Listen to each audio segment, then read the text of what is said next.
Okay, so let's continue the discussion that we have in the previous video. Again, we are going to look at the data resources for vehicle emissions analysis in India.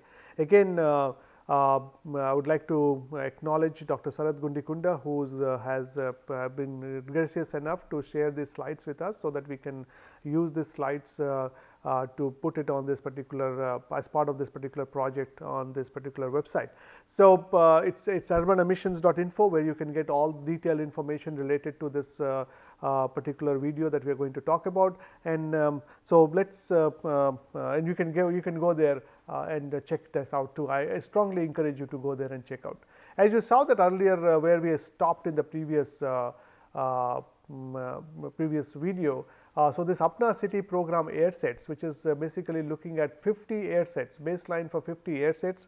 So there was a resource for energy emissions and air pollution analysis in India. So there is a weak institutional capacity to address air pollution. So to address that in an integrated manner, because there is a little in a way of organizational knowledge, so base that may help support pollution control planning. To support that, this Apna City program was launched by Urban Emissions, and they looked at different cities in terms of how is the air quality there, how the air quality is actually changing. So they looked at here we present a repository. So they had come up with this repository because we need data. Without data, you don't have you cannot really do anything. So official national and state level portals, guidelines, acts, rules document, ambient air quality monitoring, satellite retrievals and tools, global and regional health impact analysis, compiled statistics, maps and other geospatial databases. They compile databases on energy emissions, also meteorological reanalysis field, compile statistics on Indian energy sectors. So this is this was done, and this is you can again download this paper. If you go to urbanemissions.info, you can download this paper. This is kind of work in progress. They have a plan to keep on improving this. So this is essentially becomes a resource link for energy emissions and air pollution analysis in India. So as part of this program, this India's NCAP cities, you can see 131 cities all across India where they are looking at. So as part of the data compilation, rather than say when we are talking about decarbonization of the infrastructure sector, and emissions data is very important. So one of the best source of the emissions data in Indian scenario today is actually looking at this urbanemissions.info. So they have compiled all these different information at one particular portal, and it's really helpful for people like us to do a lot of analysis based out of that.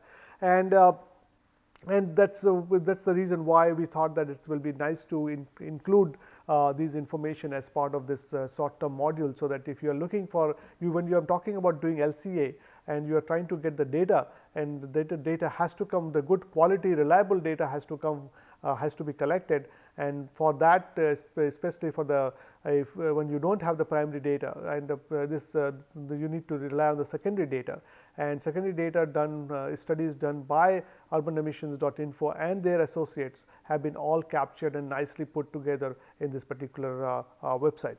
So you can always go there, and as you can see there are a lot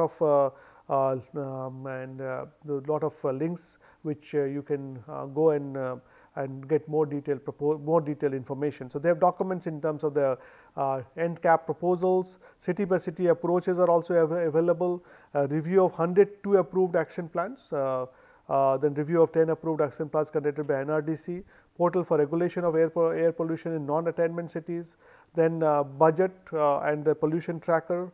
There are resource material, review of approved action plans, ambient monitoring, and all those things are nicely put together. So in terms of when you look at emissions and pollutions analysis under this Apna City program, so they have this GIS fields, energy consumption data, emission factors, meteorology, so transport, cooking, heating, industries, dust storms, open fires, road dust, And so they have some certain algorithms and emission inventory, they have a chemical transport model, meteorological data, emission statistics, and then they have come up with source sectoral contribution in terms of the different emissions. So transport emissions, it's the vehicles, that's the vehicles are there, and vehicles, how much kilometer travel. So vehicle multiplied by vehicle kilometer travel, that's the demand, and then your emission factor, which is kind of function of the technology. So supply, demand and technology, these three combination together kind of leads to the emissions coming out.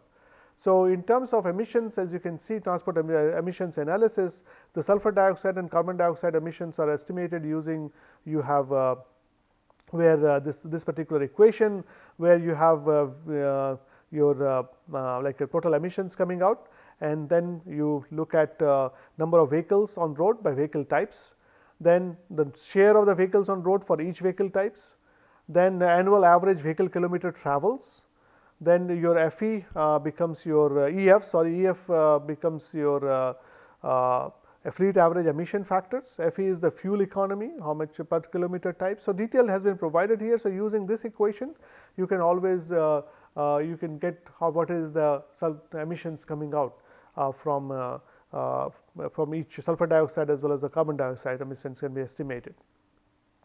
So based on this, you can get this gridded road transport emissions with the diurnal cycle road transport emissions for each different types of PM emissions that is coming out, that could be ascertained using those approaches. So you have your supply, which is the vehicles, then you have the demand, which is the vehicle kilometers traveled, then emission factors you got from there. So using these three information, you can always get the you could get the total picture in terms of emissions. So there has been work done by transportation research like TRIP Center in IIT Delhi. So there they has been operational for more than 2 decades now, and they have named a center, renamed TRIP Center. Then Delhi is an interdisciplinary academic unit. Sarath used to work there also at some point of time, and they come up with many data. They work on research projects, special courses and workshops in terms of looking at all issues concerned with transportation in order to safety, clean air, energy conversion and all that. So also emissions, so fuel intake, emission factors, vehicle usage, vehicle maintenance also, road network, vehicle type, all those impact the emissions. All these different factors do impact emissions. So in terms of this in 2014 in the Planning Commission National Transport Development Policy Committee, they started looking at how to work on refueling the road transport for better air quality, actually better air quality in India. So that's that was kind of so based on that there is a National Transport Development Policy Committee has been incorporated where in 2014 itself, and then trying to moving India to 2032 for with a better like a reduced fuel emissions. So basically that's what the whole plan.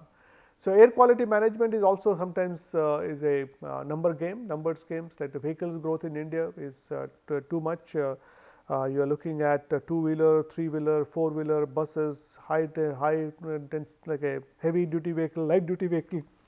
And as you can see, the buses are kind of more or less kind of on the flat side. What is you see the major increase is on 2-wheelers. 2-wheelers are a huge increase, and now the purple line, which is the 3-wheelers and also the 4-wheelers. 4-wheelers are also, which is the green black line, is also quite high.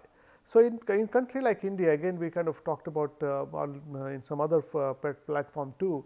I think we kind of look at more on public transport will be making more sense with better last mile connectivity. So for example, in a city like Delhi, metro rail and metro rail along with the metro which is there, along with last mile connectivity from the metro station to my office and from my home to the metro station, that will really help to reduce some of these vehicular emissions, and then so that we don't have to use that much vehicle.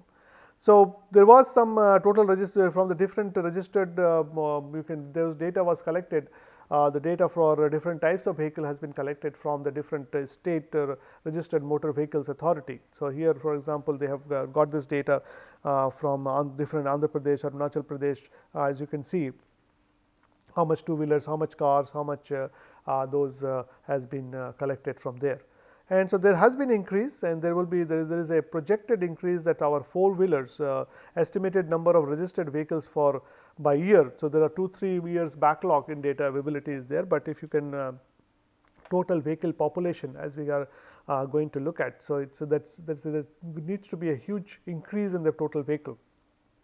We are somewhere here, and we will see an again increase of the number of vehicles going up. Right now, some study I think that's what it has been told. The number may be slightly off, but a couple of years ago there was a presentation and study where they mentioned that we will have around 12%, 10 to 12% of the Indian household having a car.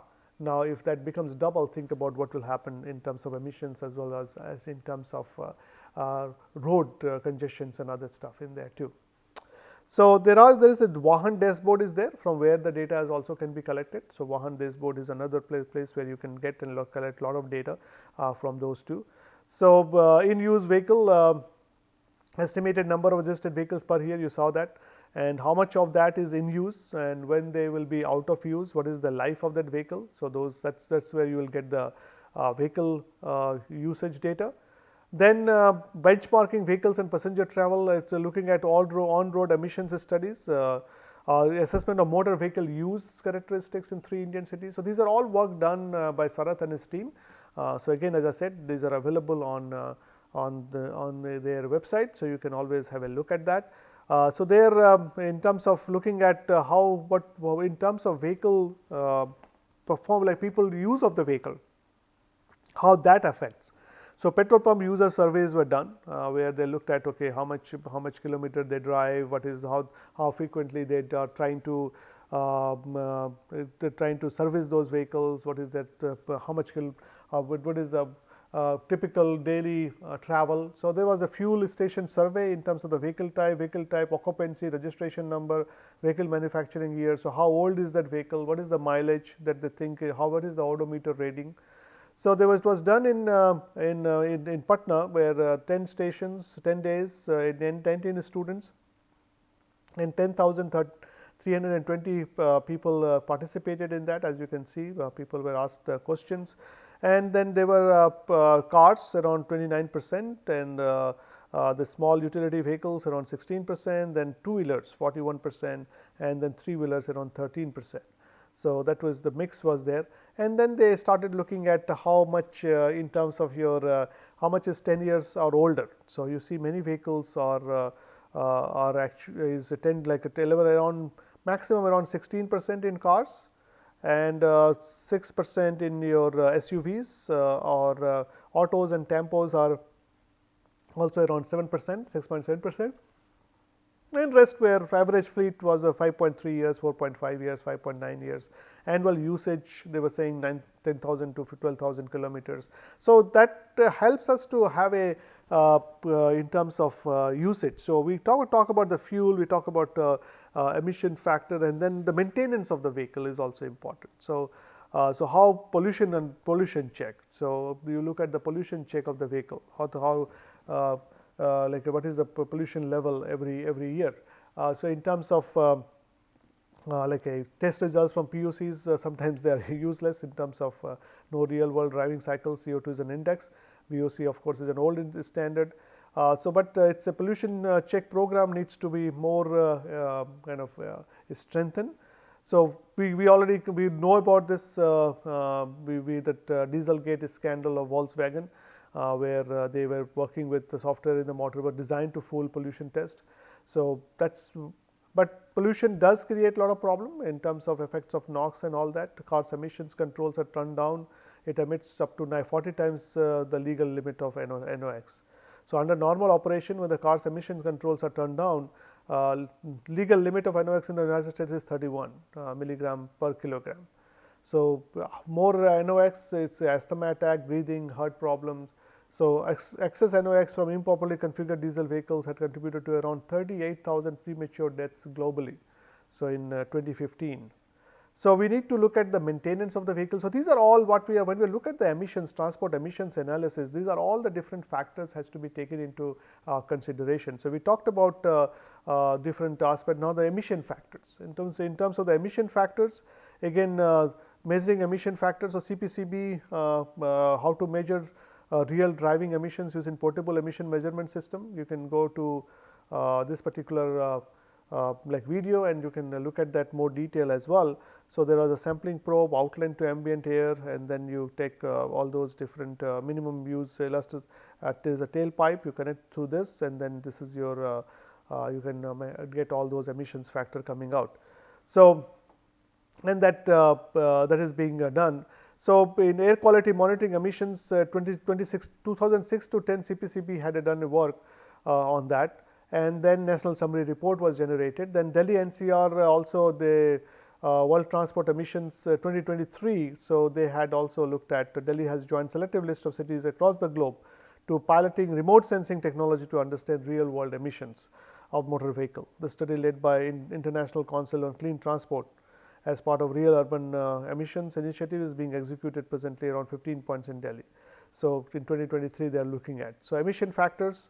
So, we got that vehicle usage, emission factors, we look at the maintenance, road network. Road network again also has a how good is your road. So, if road network does impact in terms of emissions, if you have to too much of stoppage, you need to too much of a stoppage, too much of like braking, that also helps, that also impacts the emissions factor.